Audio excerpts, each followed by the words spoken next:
is a new push by state lawmakers to make students more social media savvy and to help them navigate the online world. A new bill authored by Assembly Member Mark Berman from Menlo Park would require California schools to teach media literacy lessons as part of the existing K-12 curriculum. A separate Assembly bill being considered by lawmakers would require the state superintendent to gauge the current state of media literacy and then create a model program to implement in schools. This entire effort is meant to combat the rise of misinformation online and the risks of social media use by children and teenagers. And for more on this legislation, we are joined now by Assembly Member Mark Berman. Great to see you. Thank you for taking the time today. Well, why do you believe that all public school students here in the state of California should get regular media literacy lessons?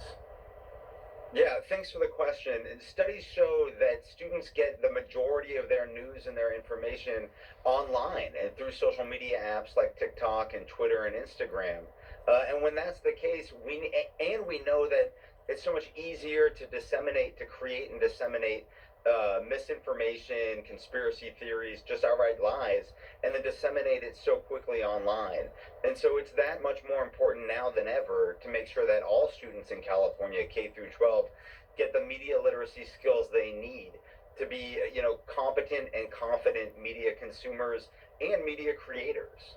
And as a part of your bill, would media literacy be taught in existing classes, or would it be a separate class in California schools? But my bill would require that media literacy concepts be integrated into existing classes and existing subject areas. Studies show that students learn media literacy skills when it's a part of history or science or math. And that's also how we receive information. Right, we saw it with January 6th and the big lie around elections. That could fall into kind of social studies and history. Misinformation around COVID vaccines, that would fall under science. And so it's important that we integrate these skills into all the different subject areas, or really the core subject areas that California students are taking in school. How do you believe that these media literacy lessons can also help to keep young people safe? Especially we talk about these issues with cyberbullying and people making threats online. Do you believe that can ultimately be part of what these courses help with? Absolutely.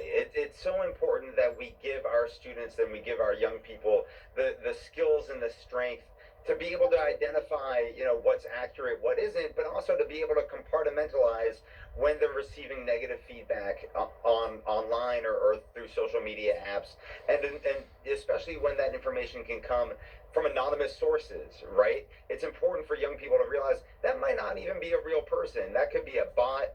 That could be a Russian troll farm. That could be AI. That could be artificial intelligence. And to not take that information so seriously and be able to push that aside as just negative feedback that they're getting online, but that they shouldn't let that impact them as individuals, as humans. And you raised the question of AI here, sort of this uncharted territory that we're quickly moving into here. How much of a wrinkle does that throw into these efforts to try to teach young people about media literacy? I think it makes it that much more important. It's important for young people as they get inundated with content and inundated with information that they have the critical thinking skills to be able to identify when something might be off, when something might be wrong, and then also to know how to do their own research to determine what the facts are, to determine what truly happened.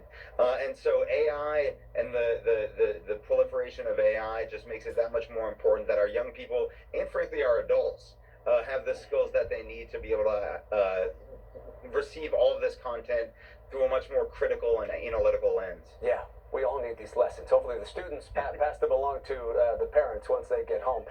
We're going to have to leave the conversation there. Really appreciate the time today. Assembly Member Mark Berman, good to see you. Good to see you. Thanks, Alex.